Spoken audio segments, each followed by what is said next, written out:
Hello everyone, I hope you're having a good summer. We're back now today with yet another update from reMarkable team regarding the reMarkable paper tablet. Since my last video, which came out I think sometime in around May, it was a video about 6 months living with reMarkable paper tablet and regarding their first major update. During that time, reMarkable paper tablet, which I still think is an amazing hardware device, was pretty much plagued by a really problematic user experience. Since then, reMarkable came out with a couple more updates. There was an update 1.3, which was just regarding the battery life and conservation, which I didn't think was important enough to actually do a whole video of. But more importantly, update 1.4 addresses a lot of important issues that I mentioned in the previous video. And yeah, let's go through all of the features and all the improvements that were made in the update 1.4. So first improvement, that's most obvious one, is how notebooks are created. You have some additional options of immediately naming your notebook as you create it, choosing a template, and finally they have managed the templates. They've been organized in a nice way, so you have landscape templates or portrait templates. You don't have to scroll through all of the landscape ones to get to the portrait ones and things like that. And quite a bit of nice little things to improve the overall functionality of the templates. So now when you need to create a new notebook, you go to the Create New Notebook and you're instantly presented with a really good user interface. You are, by default, your name of the new notebook is opened, so you can say new notebook. Alright, and basically you can choose your templates. And this conveniently gets us into the redesigned and revamped template menu. So first and foremost, it's you have portrait or landscape. So that was the most important thing to actually have right. And by default we have portrait, which finally makes sense since, yeah, I mean, we are, in majority of cases, we are in the portrait mode. So then you have also subgroups. You can choose all of them. Then you have all. Then you can have creative. You can choose grids, lines and organizers, and pure lines as well. So there's really nothing bad about this, and all things considered, I think this is a major improvement. So let's say that I want my lines and I would like margin medium or maybe margin small, and I go create, and your new notebook has been created with a template and the name that you've chosen. Second new thing that was added is actually a flight mode, which you couldn't do before. And apparently it was not enough to simply switch off the Wi-Fi, and in some cases it was a bit problematic that that you can't have an airplane mode dedicated, that it says with an airplane icon. When you go into settings, you now immediately have under the device, you have the flight mode on or off. So you can turn it on and you'll have the small airplane icon so that everybody is happy. So now they have that here as well, so you don't have to worry about, you know, somebody asking, is it in airplane mode? Oh, it's like, oh yeah, it's fine. Oh, where's the airplane icon? So now you have actually the airplane icon on this thing as well. I'm joking. Of course it's a little bit more than just an icon, but it's whatever. Do you remember my beef with the passcode from pretty much all of the videos since I've gotten my reMarkable? Well, guess what? They have actually fixed that now. So now you have a passcode that works properly and not in a ridiculous fashion. If we go to security, set passcode, and let's go 1212. I can show it if I want to, or yeah, 1212. And now we have a passcode. So if I go home, turn it to sleep, get back up, And the whole passcode window is also redesigned, and it feels a lot more modern and Apple-ish, dare I say, and it's very clean and nicely designed. It's a good experience.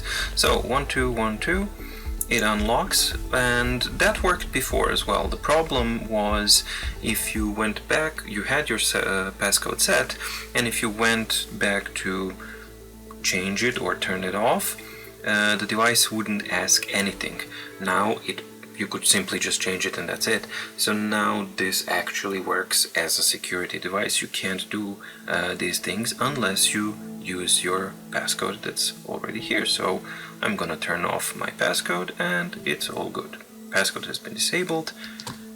Oh, the joy. Press the middle button and you're back into the home. What an awesome thing. Hooray for that. And the final thing in the list of features that they've listed for the update is the ability to have factory reset, which is also a really important feature. I haven't really mentioned that, but I was thinking about it, and yeah, now it's actually here. Factory reset is also being added, and I believe that's in the account. Yep. And now in the account you have the option to factory reset, and you just follow the steps to reset your device. Obviously I don't want to do that, but this is where it has been added. So that's a really cool thing, that you can safely reset your device and make sure that it's all in a good and top-notch state.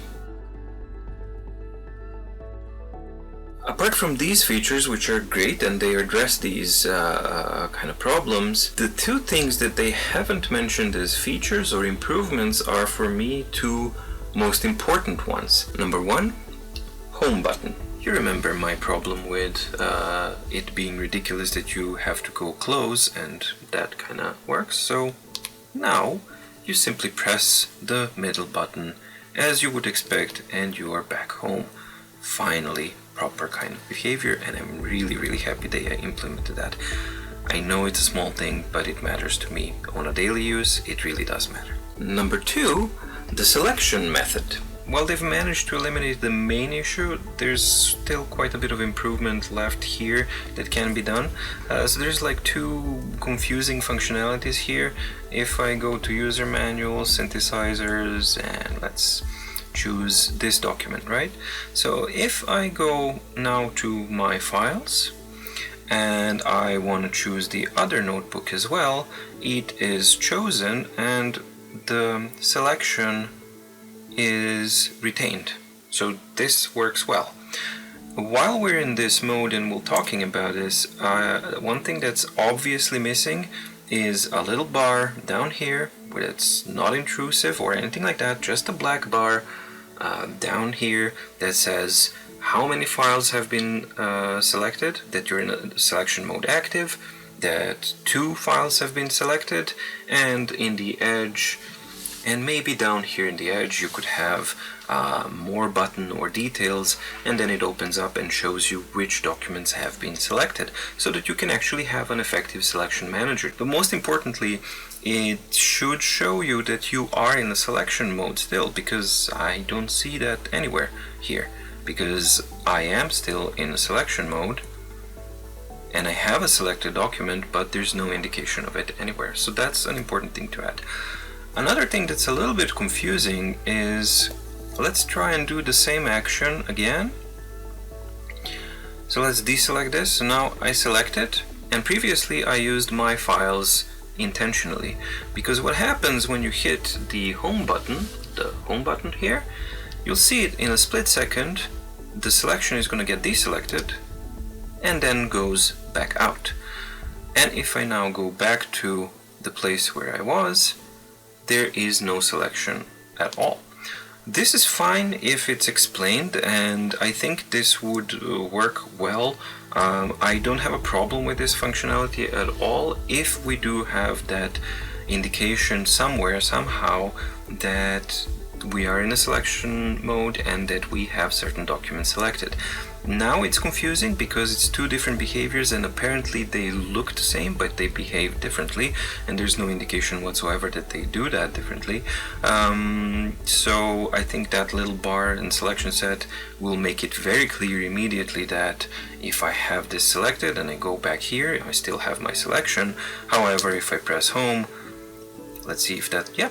But if I press home, my selection has been cleared. And that's perfectly fine. I don't have a problem with that. In fact, I think it's a really nice shortcut. We just need some kind of description of what's going on, and I think then that functionality is going to be much, much more complete. Another thing that I also noticed is that the battery life has been drastically improved, or battery management has been drastically improved finally, and not in the version 1.3, at least for me. It's from version 1.4 that I've noticed this drastic improvement. The major thing is how the standby functions and how much battery is being used, or how little is being used, while it's not in use and while it's not using the wireless. So for me, here's something that really got me surprised. I haven't used my reMarkable in about 5 days or 6, no, actually I haven't used it in a week. And before I started recording for the video, I was thinking like, oh no, I haven't charged it because it would discharge. However, so the battery is actually still full. I don't have any percentage indicator anymore, so I don't know, but it is full, and that's a huge improvement. I've also noticed during the work periods of time that it really makes a difference, and the battery management overall now is proper, and it has effectively jumped from heavy use, at least by a day or two. It has been improved, so that's a major improvement as well. Another thing is they mention a lot of improvements under the hood, and this is the main thing that you can actually feel in the device itself. I'm now in the hectic process of finalizing the development of my own video game, Solar Explorer New Dawn. It's going to be an awesome game. I've been using heavily the paper tablet on a daily basis. Lists, tasks, and problem solving, and system design, and all of that kind of stuff.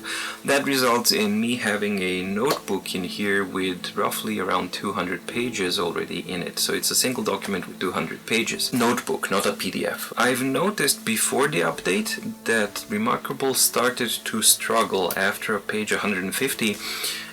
You could notice that RAM management was not really handling it well, and that the document was simply too large. So if I needed to, for example, go back from page 156 all the way to 72, forward and next, it would take quite a long time, so I would resort to either scrolling through the pages, which would also take some time longer than in a normal document, or type in a page number, which again would take quite some time for the device to actually get together and, you know, be able to display everything. However, since the update, this has been improved drastically. The whole device feels a lot more lightweight. It feels like it has received a bump in specs, in the CPU and RAM specs. That's exactly how it feels, because everything is a bit smoother. It handles all of the things a lot more with ease, and the overall feel is it's lighter on its feet and it's more responsive, and I really like that. So overall conclusion, I think reMarkable is now showing how you recover from a mess up or a mistake. I think it's important to understand that making mistakes is perfectly normal and really important. As such, reMarkable team is super young, and there were definitely some mistakes made because there's no experience and the team was focusing and things like that. In my book, what's important is how one recovers from a mistake and what is learned from those mistakes, because that's the only thing that actually matters. That's how we learn things. And reMarkable team is now showing a huge improvement in how they are handling their product and how they are responding to the user base feedback. So this is absolutely a fantastic signal after the initial downfall with the first update, which was quite disappointing, and the focus was like completely off and it was just bad and messy. Now it seems that they have a razor sharp focus. They are zeroing in on making a device as good as possible. They're focusing on real issues, not just changing icons and stuff like that. They're actually making the device user experience match the hardware design, and most importantly the price point. That was the major issue. In this update, one issue hasn't still been tackled, and that is the reMarkable paper tablets reader capabilities. However, they've just released a newsletter which announced that the next update for the summer that they planned, which is supposed to come out fairly soon, addresses precisely that issue.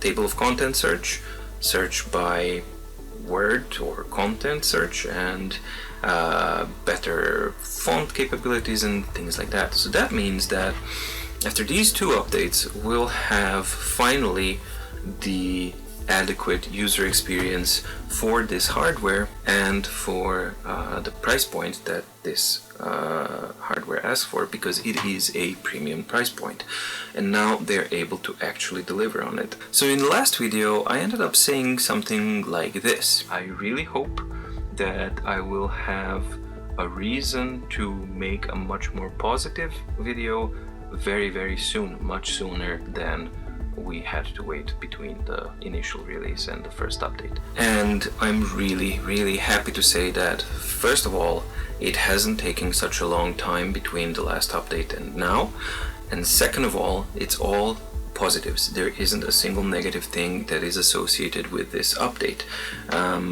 Everything about it is on point, and it just improves the device functionality and usability in real-world conditions. If they nail the second update, which transforms the reader experience as well, they will have a really fantastic product that this promised it would be. So it's less than a year. Of course, is it ideal? No, but it doesn't really matter at this point, for me at least, because I end up with the device that I wanted it to be. The huge positives are now that all the negative knickknacks and frustrations that were associated with user experience are now gone, and in addition, we might be getting a proper reader experience as well. Excellent work from reMarkable team. I think this is a fantastic update, and I'm really looking forward to the next one. Thanks for watching, thanks for the support shown, and I hope you enjoyed this video, and see you soon with the next update to see how that goes. See ya, bye!